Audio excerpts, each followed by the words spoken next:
Hey, good morning. Welcome to A Foreigner in the Philippines. Well, this morning I'm up really early, 5 o'clock, being tormented by what I think they call the muse.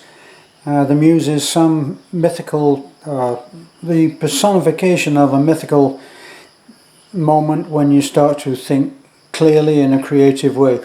And I always hear of writers talking about the muse arriving.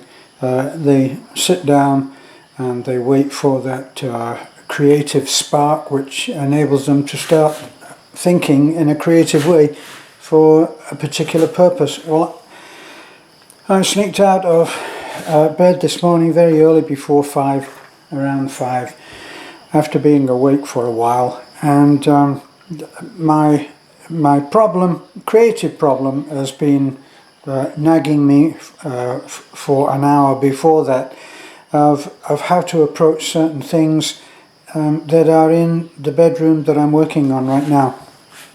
So I'm over in the house, and I thought that you might be interested. It might be an interesting thing to understand how things are brought about creatively. The creator, whoever he is, she is, has to be able to think in a certain way in order to be able to visualize what is to be created. So in the case of a writer, she would or he would have to visualize a scene with characters who are talking to each other, interacting in their own character, within their own character, which will not be that of the writer. He has to imagine how a certain person would speak in a certain way and deal with a certain problem. So all of my issues are construction. So I'm trying to construct a bedroom that I'll be very happy in once it's all finished.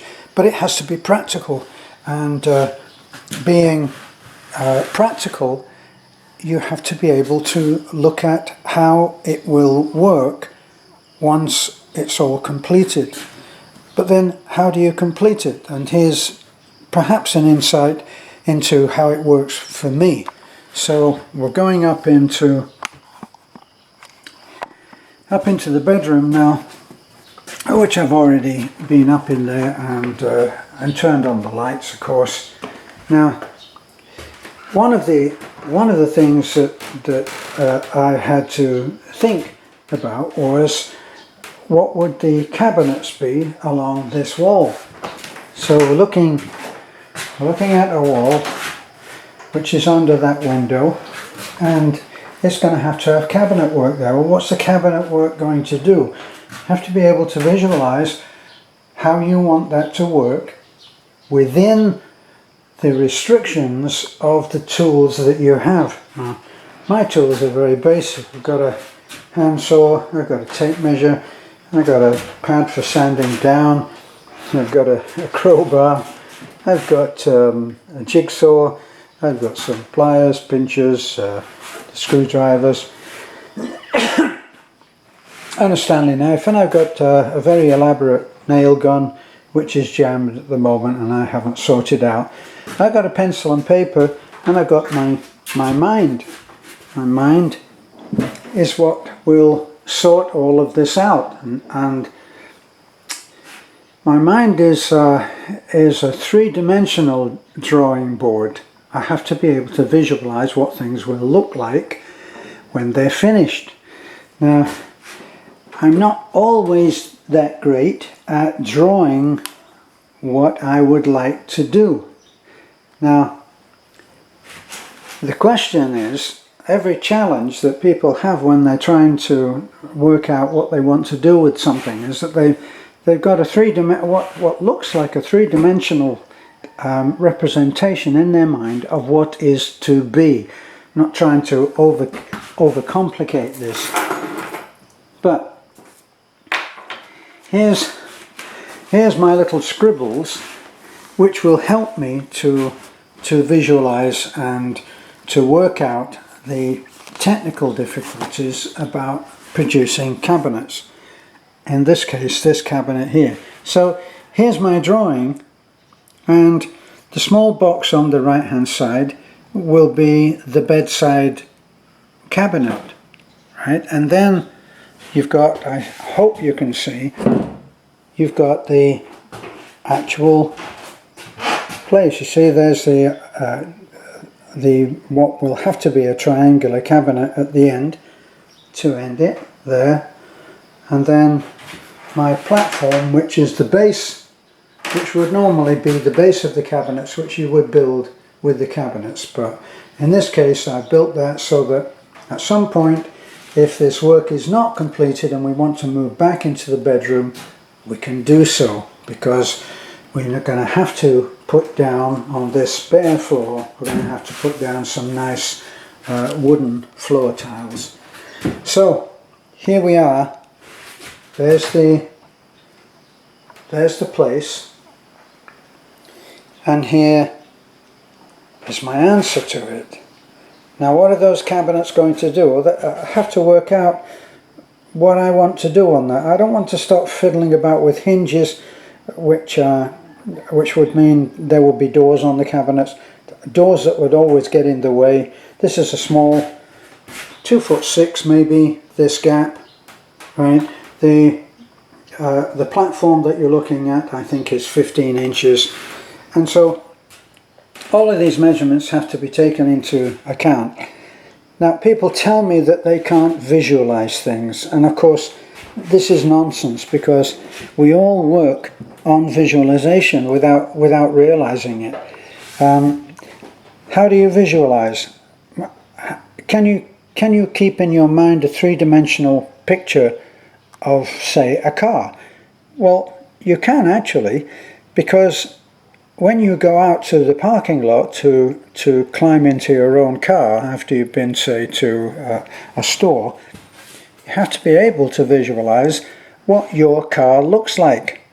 How do you do that? Well, you walk along the line of cars until you come to a car that meets the same as your visualization of your car. So if it has a funny little flag on the radio antenna, then you will recognize that, and you will compare it in your mental files with your car. And if it's the same flag and the same car and the same make and the same color, which you all have filed in your mind, then you climb into your car. So now I'm looking at what I will do. Now everything, when you start to build things, people look at this now and they see the whole thing completed and say, I could never visualize something like that completed. But what we're looking at is a series of basic shapes, and the basic shapes all go together, and they go together in a certain way. So I don't visualize this entire thing all in one go. Visualize that there are going to be cabinets and they're going to be 15 inches wide, and then I can lay down that platform. I can lay that down everywhere. Now here there's going to be a seat, so that's going to be 20 inches or 20, maybe even 24. Let's just check on that out of curiosity.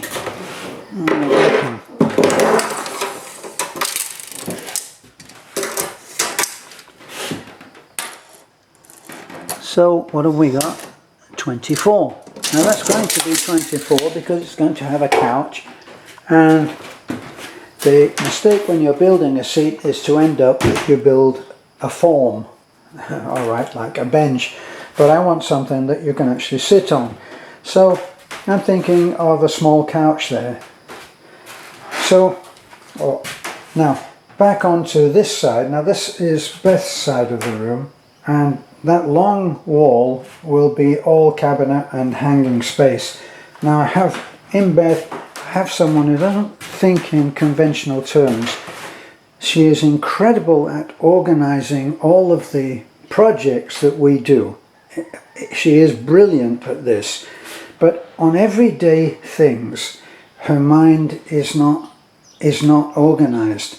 So I'm trying to make it so that there's a place for everything, and hopefully she will see the benefits in being able to always go to a place and know that something is going to be there. So that's my object here, is to make this so it's organized in such a way that even if she doesn't put things back, I can put things back. Now, on to the problem of visualizing something. I had difficulty in visualizing how the top of this will go.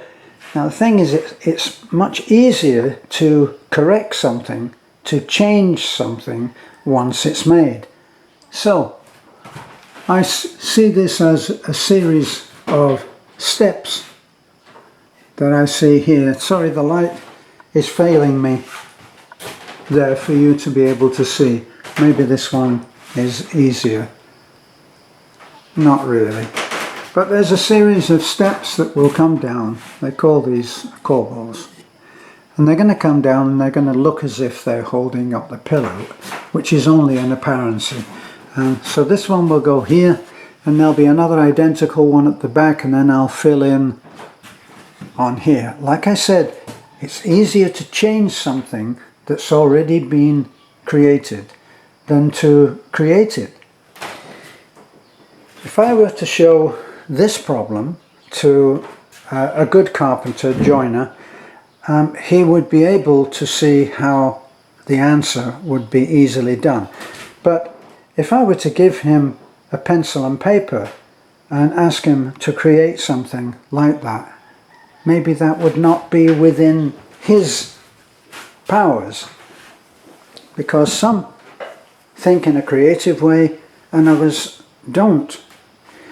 Some are artistic and some are more in, what can we say, in a construction, orderly, efficient, trained, methodical way, which does not include having artistic, creative moments. Though I'm sure that everybody could, if they worked on it, they could have that. So I start off with the pillar. I know that the bed is a basic box. It's a box, and it sits on another box, a smaller box, so that you don't kick the side of the bed and it's not just a big slab. So 2 boxes, that's easy to do, 2 boxes. Then once you've visualized that you have to have 2 boxes there, then you have to have the engineering skills to be able to engineer how that is going to work without A, being ugly, and B, collapsing when you put the bed, when you put 2 people in the bed. Then you have to have, if you're trying, as I've done here, to build a 4-poster, which I thought would be nice. I built a 4-poster before and enjoyed the experience, and it was creatively very, very nice at the end of it for me. And then you need a headboard. Well, you need to make those so that they're a pleasure to look at, because you're going to be with them for a long time. I mean, having made something like this, I wouldn't expect to be getting tired of it, say, in 2 months and changing it. So you have to work extra at making the details something that will give you pleasure to look at. Now, I like angles. This is 6-sided. See, now once it's 6-sided, you have the problem of making it fit under the beam. Now, the beam here has a special reason for being the way the angle that it is, because you can see that it slants from right to left, because the ceiling is a sloping ceiling. It goes down to a lower level. So the beam is there to support that ceiling, so obviously it is the same angle. And working with trying to fashion something of wood which will attach to metal with very basic very basic tools is a problem that you have to be able to solve. Now, for me, it's easier to work wood to wood than to work wood to metal. This is working wood to metal. So my answer to that, there's the metal and there's the wood. Now here it was easy because the angles are all just straight angles. But over there they're compound angles, and I think you can see how that is very awkward. So I decided that what I would do is I would follow the angles of the wood and clad the beam in plywood, and then I'll work out the problems after that. Now this is a rough mock-up that I did. This here, look, is a rough mock-up where both are there. It's connected in one long piece. So I did that visualizing it down in the workshop, not here. Wondered how that will look and if it will inspire some way to handle the problem of angle to angle with basic tools and working mainly with just plywood or plyboard.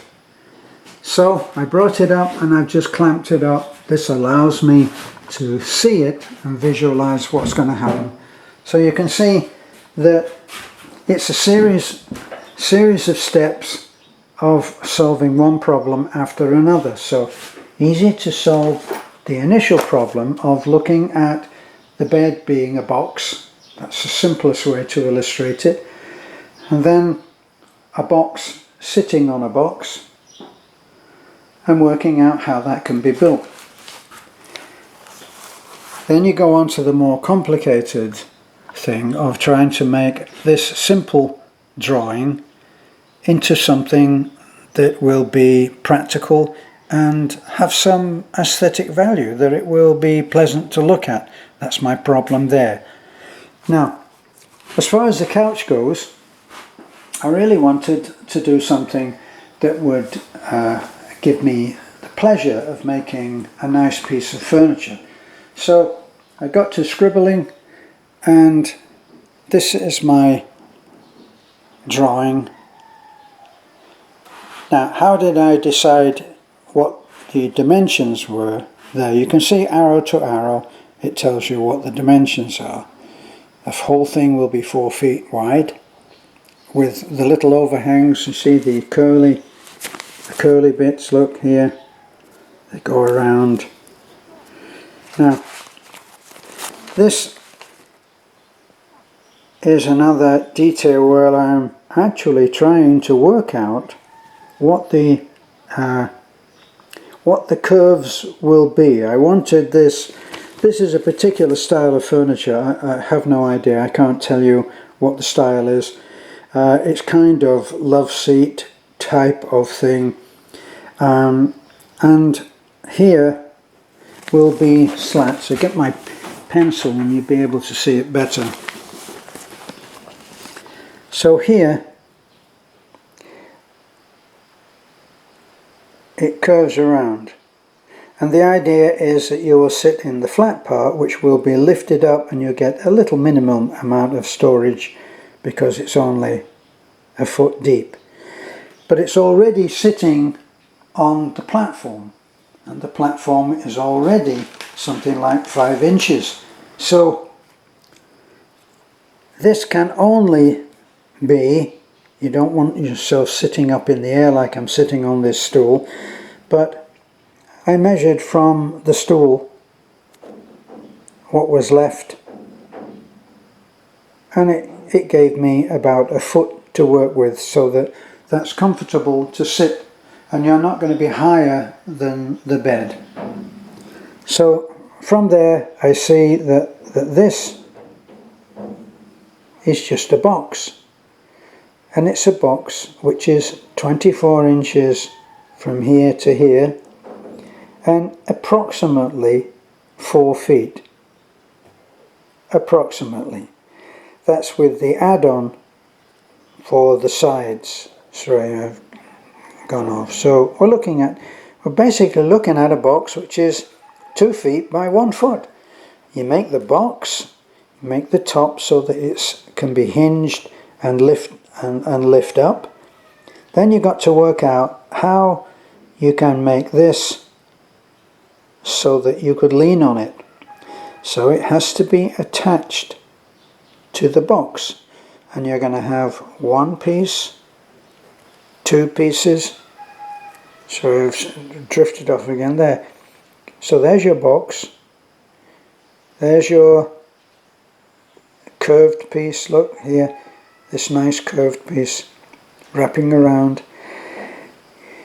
Have to be able to work out how this can be anchored to your box. And this was my answer, was to make this form a separate piece.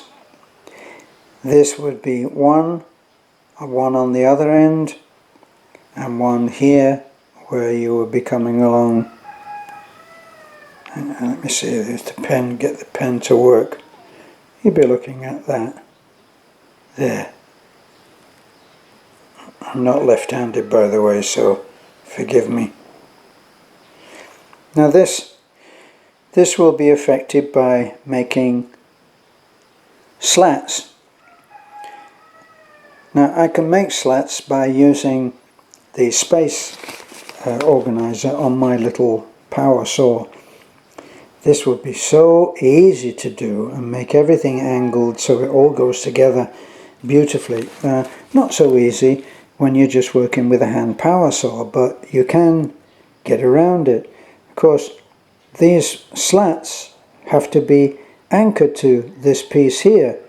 Well, you don't want the ends of the slats to be visible, so you have to make another one of these that is smaller than this one. And then the slats would be inset, so you would get a nice finish. Now, as I say, this is just a thumbnail, shows the window at the back, and it shows some basic dimensions so that in my mind I can visualize the engineering problem. See, I started off thinking, where am I? Started off thinking that this would just be the box. Then I thought maybe it would be nice if it tucked in just a little bit there. So things start to change. Then you have to visualize, well, what's going to happen here? So you posed the problem for your mind. Now you have to work out what's going to happen. You can't just leave it. Now, in these classical pieces of furniture, when they're made with beautiful hardwoods and everything, they actually make this look as if it's a scroll. You know, imagine having a roll of paper, say a cardboard, and you folded it round. You would end up with an end that's showing. So if I were to get fancy, I would put a cap on the end there that would look as if it was folded. And then it comes around, and then these slats will actually be put one at a time. They'll be 1 inch by 3/4. Why? Because I have 3/4 ply, and that's what I work with. I don't have beautiful pieces of hardwood that I can easily go to the local hardware store and get, and I'm on a very limited budget. I got to make this for literally just for a few dollars. This will take probably at least one sheet of what they call block ply, I think they call it here, and I have to make it out of one sheet, and it has to be strong, and it has to be at least beautiful to me. Otherwise, what was the point of making it? I might as well just put the box down and put a cushion on it. But I wanted it to be part of the bedroom, that I've made some effort to make it look nice. But that gives you an idea of the creative process that goes into doing anything. that we're looking at now. Now, the benefit of doing a video like this,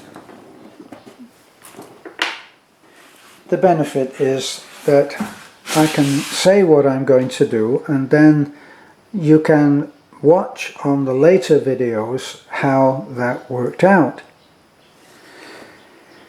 Right now you're looking at the basic on the headboard, but the headboard I can't leave it plain like that, so I have to work out something that goes in the center there that will add to the piece and not just be a load more clutter.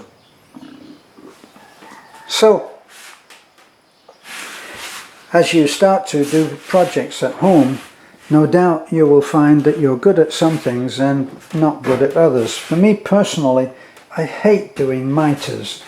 It's just one of those things. Now you can see this is mitered, which I did in my makeshift workshop downstairs with a handsaw. So that's what I use to make these miters. Put them together. Now this is just one piece. Look here, it's just one piece pinned on another. And then I can buy a piece of moulding like this, which I can put on the top, and that gives it a finished look. So by buying whatever mouldings are available to you in your local hardware, and if you have a Wix or a Home Depot, you'll have an enormous choice of stuff, enviable. You'll be able to do that. Meantime, for me, I have to make things up, and as you can see, it's a step-by-step process. Just remember, if you put down, no matter how crude a picture is, if you can create a picture of something that you'd like to make and then change the picture. Once you put the basic picture down, you can change it and you can make it into what you want it to be. And you will see this made, and you will see how it comes out from me talking about how to do something like this and making it happen. And the making it happen part is the trick. So thanks for looking in. This is, I know this is an early morning meandering where I'm talking at God knows what time it is now. It's maybe 5:30, or we might be approaching 6 now. The birds are out early, of course. They start work as soon as it gets light. It's an overcast day. Looking out of our window now, this is one of the two windows that we have in the bedroom, and it looks out onto our little garden there and down to Lena's house. And for some reason we now have cockerels, and these creatures are quite dumb. That they start trying to work out what the time is about 3:30 in the morning, it seems to me. so you're hearing them now. We used to have lots, and the noise was terrible. Okay, thanks for being with me. It's been a long talk, I know. Bye for now.